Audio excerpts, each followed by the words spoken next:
ना कोई वादा, ना कोई यकीन, ना कोई उम्मीद, मगर हमें तो तेरा इंतजार करना था। ये शेर मुझे इसलिए कहना पड़ा कि राजस्थान में सरकारी शिक्षकों के ट्रांसफर का मुद्दा लंबे वक्त से संवेदनशील रहा है और इसका अब भी इंतजार है। नमस्कार, बहुत स्वागत है आप सभी का। वक्त हो चला है पंचलाइन का और मैं हूं प्रताप सिंह आपके साथ। सरकार बनने के वक्त से अब तक शिक्षा विभाग के तबादलों को इन तबादलों से दूर ही रखा गया और इसके पीछे के कई कारण भी गिनाए गए। कभी उपचुनाव तो कभी शिक्षण सत्र, लेकिन तबादला नीति को लेकर हर बार केवल आश्वासन ही मिला। नया शिक्षण सत्र शुरू हो चुका है और शिक्षकों की उम्मीदें बार बार टूट रही हैं। आज होने वाली कैबिनेट की बैठक को लेकर एक बार फिर से शिक्षकों की उम्मीदें जग रही हैं कि शायद इस बैठक में नई तबादला नीति को लेकर कोई फैसला सामने आए। और आज इसी महत्वपूर्ण मुद्दे पर हम चर्चा करेंगे। मेरे साथ कुछ खास मेहमान जुड़े हैं, उनका तारुफ मैं आपसे करवाऊं। सबसे पहले स्टूडियो से मेरे साथ गेस्ट जुड़े हैं विपिन प्रकाश शर्मा जी, जो कि प्रदेशाध्यक्ष हैं राजस्थान प्राथमिक एवं माध्यमिक शिक्षक संघ के, और मेरे साथ महेश शर्मा जी जुड़े हुए हैं, राजनीतिक विश्लेषक। आप दोनों का बहुत स्वागत। कुछ ही देर में और मेरे साथ मेहमान जुड़ेंगे। सबसे पहले मैं महेश जी आपका रुख करना चाह रहा हूँ।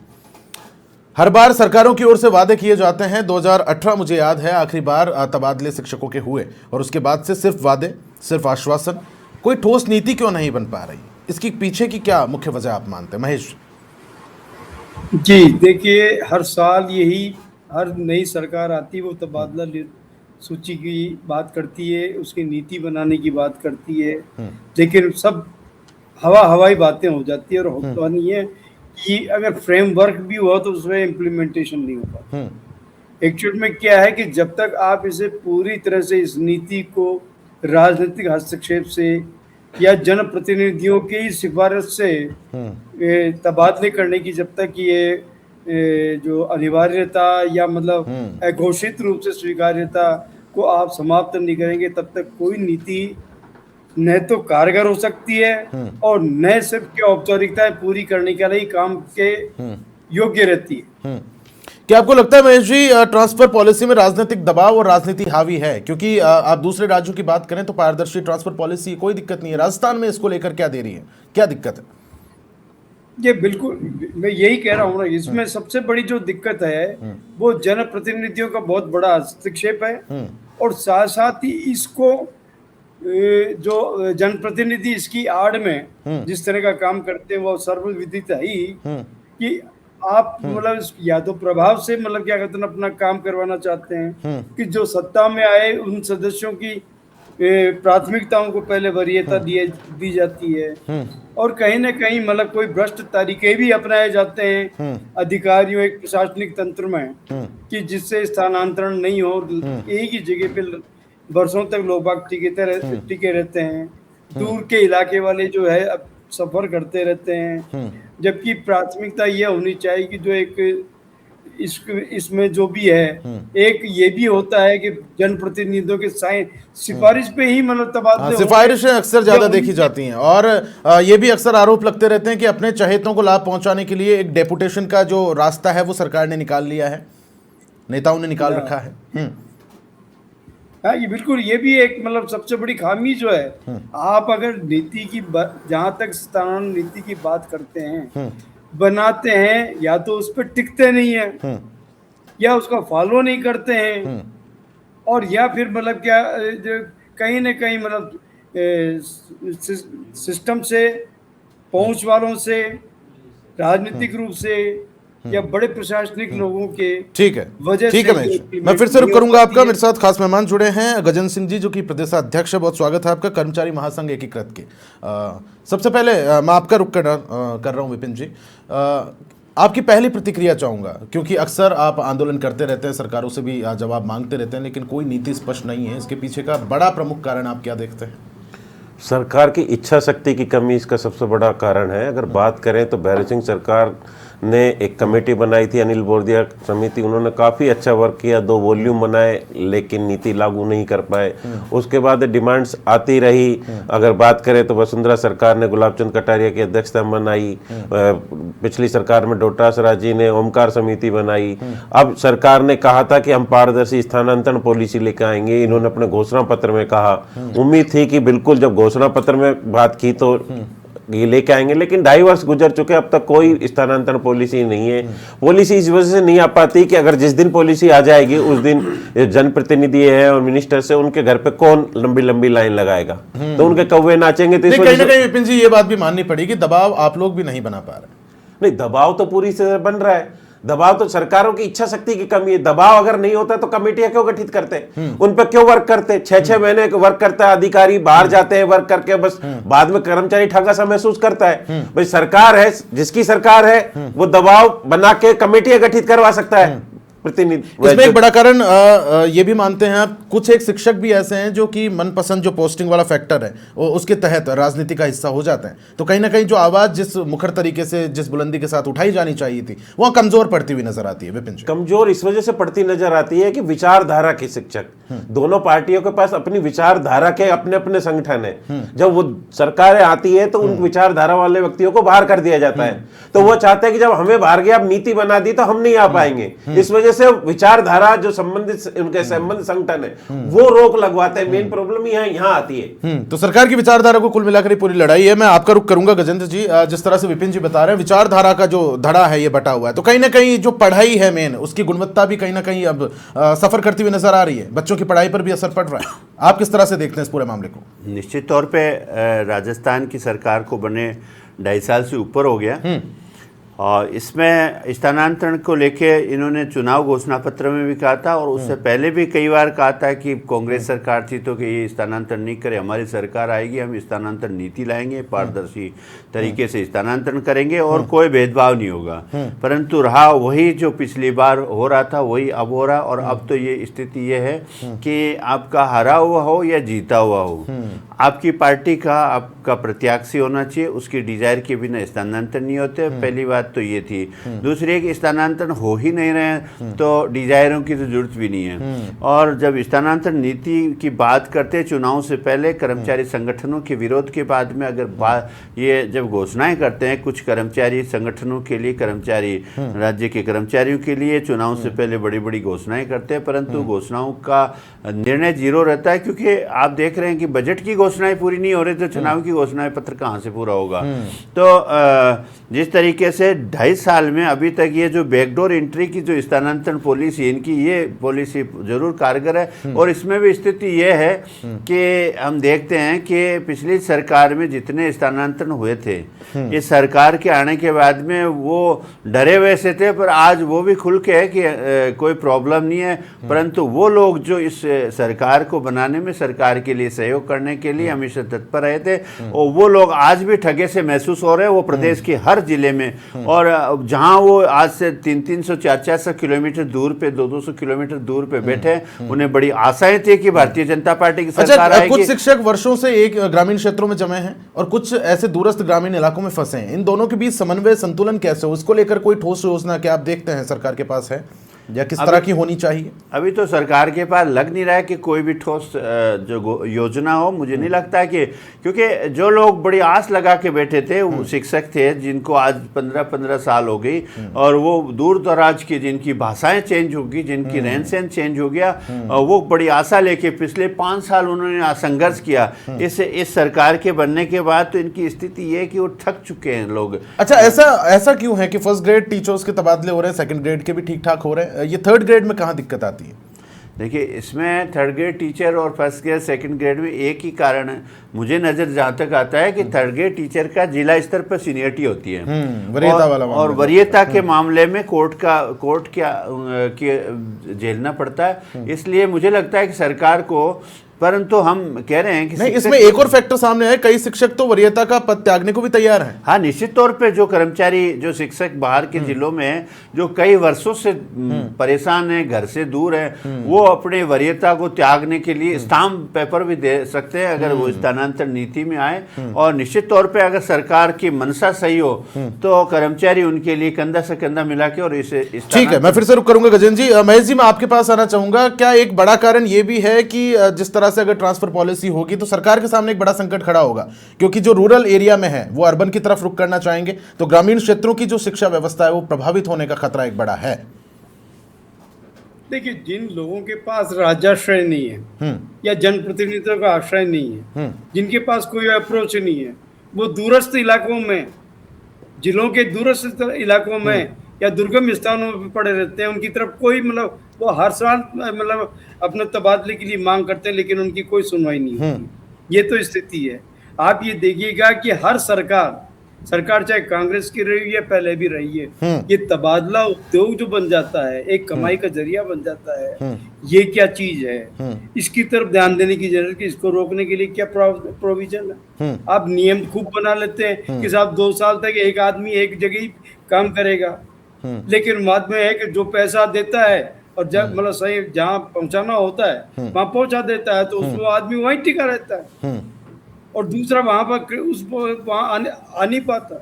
तो ये जो कुछ जो हमारी बुनियादी जो कमियां हैं, जो कमजोरियां हैं, मतलब कमियां नहीं कमजोरियां मानूंगा, जो जिसे उद्योग बनाया जा रहा है, जो तबादला उद्योग और अपने प्रभाव मंडल को बनाने के लिए जो इस्तेमाल किया जाता है, इसके लिए कोई नियम बने।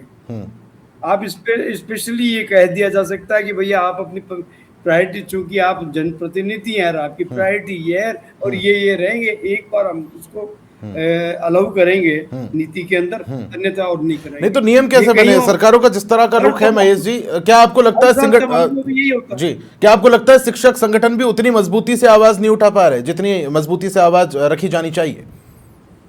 बिल्कुल है, ये बिल्कुल यही है, जो मतलब शिक्षक को उठाते रहे, कहते रहे, बात करते रहे, लेकिन फिर वो जब उनको ये मालूम पड़ जाता है कि वो स्वयं भी तो वहीं रखना, हमेशा वहीं स्थापित रहना चाहते हैं ना, उन्होंने एक बड़ा कारण भी तो रास्ते निकाल रखे शिक्षक पदाधिकारियों ने, संगठन के पदाधिकारियों ने, कि उनका तबादला तो हो ही नहीं सकता।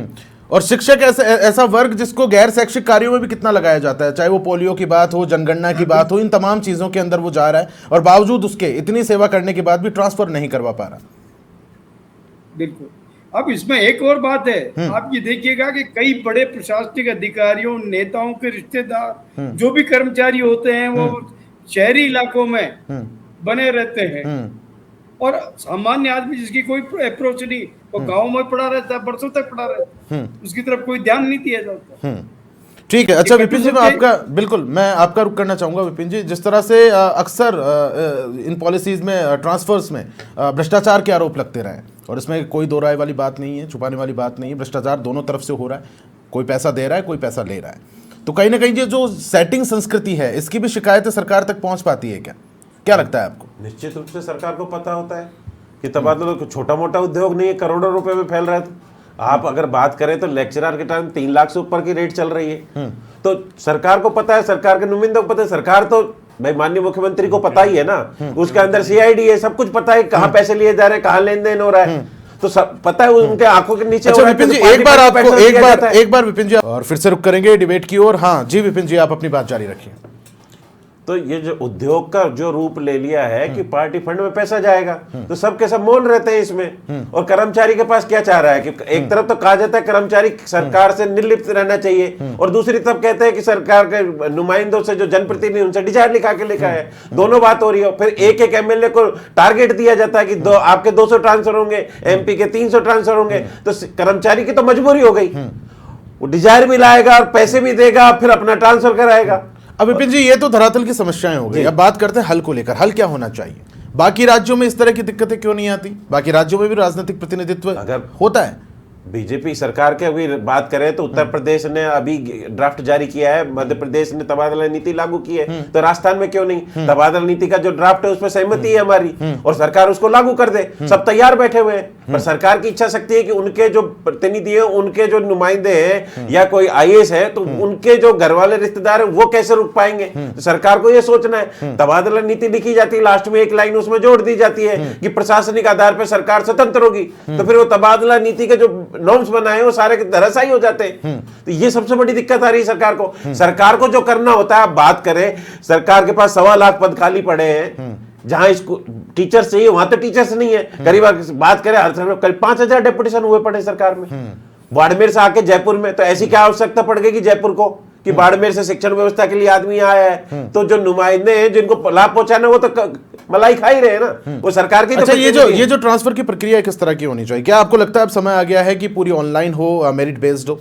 बिल्कुल मेरिट बेस होनी चाहिए, क्योंकि अलग अलग स्टेटों में अलग अलग बात है। यही इस समय जब गर्मी के ग्रीष्मावकाश होता है, शिक्षक फ्री होता है, बच्चों की पढ़ाई बाधित नहीं होती, 1 जुलाई से पूरी प्रक्रिया कर देनी चाहिए। खाली पद है, वरीयता अनुसार उसमें एक पोस्ट 5 आदमी ने अप्लाई किया तो उस पर जो वरीयता उसको दे दिया जाए और जुलाई में प्रक्रिया पूरी बंद हो जानी चाहिए, क्योंकि जुलाई में शैक्षणिक सत्र हो जाएगा। हम बात करते हैं कि यह प्रक्रिया बीच में सत्र में चालू की जाती है, अक्टूबर नवंबर में। आपकी बात करें तो बोर्ड परीक्षा से पहले ट्रांसफर हुए, तो इस बार तो सत्र भी जल्दी शुरू कर दिया गया, सत्र भी शुरू कर दिया। अब सरकार के पास टाइम भी है, वह सरकार के शब्द में ही सरकार है, सरक सरक के चलना। इतना भी मत सरको कि सब जो प्रक्रिया है उसका दिसंबर जनवरी तक। अब की बार बोर्ड परीक्षा के टाइम में स्थानांतरण हो रहे हैं, ये कहा का न्याय है? तो दोनों के साथ अन्याय है। उन बच्चों के साथ पढ़ने वालों को, जब बच्चों को लास्ट टाइम पे परीक्षा में टीचर की आवश्यकता है, वहां आप स्थानांतरण कर रहे हो। सरकार की पदोन्नति में काउंसलिंग हो गया, 1-1 साल से काउंसलिंग में नहीं किया कि 1-1 पद में 2-2 आदमी काम कर रहे हैं, तो उनका क्या दोष? शहर में बहुत दो काम है, ग्रामीण खाली पड़ा हुआ है। बिल्कुल। मैं गजेंद्र जी आपका रुख करना चाहूंगा कि आपको लगता है जिस तरह से शिक्षक का जो दर्जा है, शिक्षक को जो माना गया है, मुझे एक दोहा याद आता है कि तू विशिष्ट का वंशज है, तू ब्रह्मचर्य का अधिकारी, तेरे चरणों में झुकते हैं खुद रघुकुल राम तिलकधारी। तो आप समझ सकते हैं गुरु का क्या स्थान है। क्या आपको लगता है कि अब कर्मचारी ज्यादा समझा जा रहा है शिक्षकों को, और राष्ट्र निर्माता वाला जो फैक्टर था जिस तरह से हम देखते थे वो कम हो गया है? निश्चित रूप से जिस तरीके से आपने बताया, मैं कहूँ कि एक दोहा है, गुरु गोविंद दोनों खड़ी का के लागू पाए, बलिहारी गुरु आपने गोविंद दियो बताए। गोविंद भी यही कह रहा है कि गुरु सबसे बड़ा है, और गुरु की महत्ता भी बड़ी है, और गुरु का आदर जिस तरीके से हमारे पुराने ज़माने में करते आए हैं, उस तरीके से अगर चलते आता तो आज स्थिति अलग होती। दूसरा, जहाँ तक स्थानांतरण पॉलिसी या स्थानांतरण की बात करते, तो हम जब सर्विस में आए, सर्विस से पहले ये देखते थे कि मई जून में जो है स्थानांतरण खुलते थे। हमें सबको पता था, आम जनता को पता था, कर्मचारियों को पता था कि जून तक लास्ट तक तबादले होके और अपने अपने स्थान पे चले जाएं, क्योंकि इस स्थानांतरण में से बहुत लोग प्रभावित होते हैं। उससे बच्चे प्रभावित होते हैं, उससे बड़े प्रभावित होते हैं, आम जनता प्रभावित होती है, और शिक्षक और कर्मचारी तो प्रभावित होते ही हैं, क्योंकि एक स्थान से दूसरे स्थान पर जाने के लिए सारा सिस्टम चेंज होता है, स्कूल की सारी पढ़ाई चेंज होती है। तो ये सारा सिस्टम जून जुलाई में, एक तो ये मई जून में ये होना चाहिए। दूसरा जो है, जैसे विपिन जी कह रहे हैं कि इसमें भी जो लोग बहुत सालों से बाहर बैठे हैं, जिनका कोई धनी धोरी नहीं है, क्योंकि हम बात करते हैं जिस तरीके से अभी सरकार की बात करते हैं, हम भी बात करते हैं कई बार कि विचारधारा के लोगों का स्थानांतरण होता है या विचारधारा के लोगों की सुनी जाती है, परंतु अभी तो मुझे नहीं लगता किसी विचारधारा के लोगों की सुनी जा रही है। सारे लोग दुखी है इस सरकार से, और सारे लोगों की स्थिति यह है कि विचारधारा हो चाहे विपरीत विचारधारा हो, सारे मौज कर रहे हैं, सारे दुखी हैं। तो इस सरकार को चाहिए कि शीघ्र ही स्थानांतरण नीति कर ले, और जो सीनियरिटी से, जिस तरीके से हमारा क्यों होता है उस तरीके से वरीयता के आधार पर जो अच्छा, इसमें और क्या सुझाव हो सकते हैं? एक तो यह है कि ऑनलाइन प्रक्रिया पूरी तरह से पारदर्शी हो, ये एक जरूरी है, मेरिट बेस्ड हो। इसके अलावा और क्या कुछ सुझाव इसमें लिए जा सकते हैं जो कि सराहनीय हो, दूरगामी जिनके ठीक परिणाम देखने को मिले? इसका सबसे बढ़िया ये है कि समय पे स्थानांतरण होना चाहिए, और इसके लिए ये मई और जून 2 महीने ऐसे हैं जिसमें स्कूलों की छुट्टी भी होती है। चाहे शिक्षक स्कूलों की छुट्टी होती है, उस समय कितने भी कर्मचारी हो, चाहे अन्य कर्मचारी हो चाहे शिक्षक हो, इनका स्थानांतरण मई और जून में होना चाहिए। एक तो इस तौर पे बीच में नहीं खोलना चाहिए, क्योंकि मैं अगर कहीं नौकरी कर रहा हूँ और मैं बीच में मेरा ट्रांसफर खुलेगा तो मैं तो परेशान हूँ, तो मैं करवाऊंगा। अब उस स्थिति में ये होता है कि बच्चे की पढ़ाई सफर होती है, सारा सिस्टम बिगड़ता है। तो एक विशेष तौर से मई और जून के अंदर इस स्थानांतरण की जो है खोलना चाहिए, और जो आउटराइट आदेश होना चाहिए कि इस महीने में खुलेगा ही खुलेगा। तो लोग ना तो मंत्रियों के चक्कर काटेंगे, न विधायकों के चक्कर काटेंगे। दूसरा, ये जो दूसरी चीज है कि विधायकों से जो डिजायर प्रथा है, और डिजायर प्रथा की स्थिति, तो मैं आपको ये बताऊं, स्थानांतरण की तो विपिन जी बार बता रहे थे रेट, और मैं बता रहा हूँ यहाँ तो स्थिति है कि डिजायर की भी रेट है, अच्छा। और डिजायर की भी रेट सुनने में आती है कि डिजायर बनाने के भी कई बीच में लोग होते हैं 2000, 5000, 10,000 तक डिजायर को पैसे लेते हैं। तो निश्चित तौर पे अगर राजस्थान सरकार को चाहिए तो सीनियरिटी से ट्रांसफर करे, बिना भाई भतीजावाद, बिना राजनीतिक द्वेषता के स्थानांतरण होगा। निश्चित तौर पे राजस्थान का विकास होगा और शिक्षक का सम्मान होगा। ठीक है। अच्छा विपिन जी, मेरे पास समय की थोड़ी कमी है, मैं सीधा आपका रुख करना चाह रहा हूं। जिस तरह से संगठन से आप जुड़े हैं, आपकी भी सरकार के स्तर पर बातचीत होती होगी, वार्ता होती होगी, क्या कुछ रुख रहता है सरकार का मुख्यतः? क्या कुछ कारण गिनवाए जाते हैं इसके पीछे के जो डिले हो रहा है? कारण यही है कि इच्छा शक्ति की कमी है। मंत्री चाहते हैं कि उन्होंने कमेटी बनाई, आगे सीएम उसको रोक लेता है। दूसरे दबाव समूह आ जाते हैं जो आईएएस की लॉबी है कि उनकी पत्नियां कहां से जाएंगी। तो एक दूसरे की लॉबी एक दूसरे को खींचने का काम करती है कि अगर ये आ जाएगी प्रक्रिया तो निश्चित रूप से कि उनका क्या होगा। सबसे बड़ी समस्या है, मैं तो बात कहूंगा लास्ट में, कि इच्छा शक्ति की कमी और तबादला उद्योग का पैसा रुक जाएगा। तो एक बहुत बड़ा उद्योग है करोड़ों का, वो खत्म हो जाएगा। इस वजह से ये थोड़ी इनकी दिक्कत आ रही है। इस वजह से स्थानांतरण नहीं खोले जाते, न इनकी पॉलिसी लागू की जाती। थर्ड ग्रेड के स्थानांतरण की बात करें, जब आप नई वैकेंसी निकालते हो तो पुराने वालों को तो आप ला सकते हो, 10-20% का आप जो क्राइटेरिया जिले में आप ला सकते हो। नया नौकरी पे जाता है आएगा आदमी, वो दूसरे जिले में जा सकता है कि उसको नौकरी मिलेगी, और जिसने कर लिया तो वो तो आ सकता है ना। तो एक नए बयान एक शिक्षा मंत्री एक सरकार को रिपीट कर सकता है। ठीक है, देखते हैं कि 5 साल में हमेशा सरकारों ने 2 शिक्षा मंत्री देखे हैं, तो इसका नतीजा ये है कि शिक्षा मंत्रियों की इच्छा शक्ति की कहीं न कहीं आड़े कमी। महेश जी, मैं आपका रुख करना चाह रहा हूं, मेरी आवाज अब तक पहुंच पा रही होगी। शिक्षा का जो महकमा है उसमें प्रबंधन की स्थिति किस प्रकार की आप देख पा रहे हैं? है जी, मैं ये बात बता रहा हूँ कि शिक्षा, ये जो भी स्थानांतरण नीति बनाई जाती है शिक्षा विभाग में, एक तो ये साफ होनी चाहिए, स्पष्ट होनी चाहिए, और फिर पारदर्शिता का इसमें इस्तेमाल होना चाहिए। और सबसे बढ़िया ये जो इस तरह के जो गोरख धंधे होते हैं कमाई के, उद्योग के वगैरह के, इस स्थानांतरण रोकने के लिए मतलब क्या है, इसका ऑनलाइन इसमें व्यवस्था की जा सकती है। जो प्रायोरिटी है, जैसे महिलाओं, एकल महिलाओं का, विधवाओं का, इनका सबका है, वो प्रायोरिटी बनी रहनी चाहिए, दिव्यांगता। लेकिन रिमेनिंग जो दूसरों के लिए आम है कि एक निश्चित प्रक्रिया हो कि 2 साल के बाद में जो शहरी क्षेत्र का है शिक्षक है, उसे ग्रामीण क्षेत्र में जाना चाहिए। और महेश जी, कहीं ना कहीं इसमें शिक्षा की गुणवत्ता भी तो प्रभावित हो रही है निश्चित रूप से। हाँ बिल्कुल है, होती है। और फिर दूसरा है कि ऐसे टाइम पे होना चाहिए शिक्षकों का तबादला जबकि वो अवकाश का समय हो, लंबे अवकाश का, जिससे वहाँ पे उसको शिफ्ट भी होने में, और ऐसा नहीं होगा आप स्थानांतरण उस समय करते हैं जब शुरुआत सेशन की शुरुआत होती है। ठीक है, महेश जी, मेरे पास समय की थोड़ी कमी है, मैं आप ही से शुरू कर रहा हूँ। आपका क्लोजिंग स्टेटमेंट चाहूंगा इस पूरे मुद्दे को लेकर। जी, जो कुल मिलाकर के स्पष्ट और पारदर्शी नीति होनी चाहिए, ऑनलाइन इसमें अप्लाई होना चाहिए। विपिन जी, आपका क्लोजिंग स्टेटमेंट। मैं यही कह रहा हूँ, सरकार स्पष्ट, सरकार ने वादा किया था, माननीय मोदी जी भी यहाँ कह के गए थे, तबादला उद्योग से इतर रखा जाए और स्थानांतरण पॉलिसी लाके सभी विभागों में वो लागू की जाए तो ज्यादा श्रेष्ठ होगा। गजन जी, निश्चित रूप से जो स्थानांतरण पॉलिसी है उसको सीनियरिटी के हिसाब से बनाना चाहिए, और जो डिजायर प्रथा है इसको स्पष्ट तौर से बंद करना चाहिए। ये जो डिजायर प्रथा और जो है उसको एकदम खारिज करना चाहिए, और कर्मचारियों का स्थानांतरण एक पारदर्शी तरीके से होना चाहिए। ठीक है, बहुत बहुत शुक्रिया आप सभी का मेरे साथ इस खास चर्चा में जुड़ने के लिए। तो फिलहाल के लिए पंचलाइन में इतना ही। नमस्कार।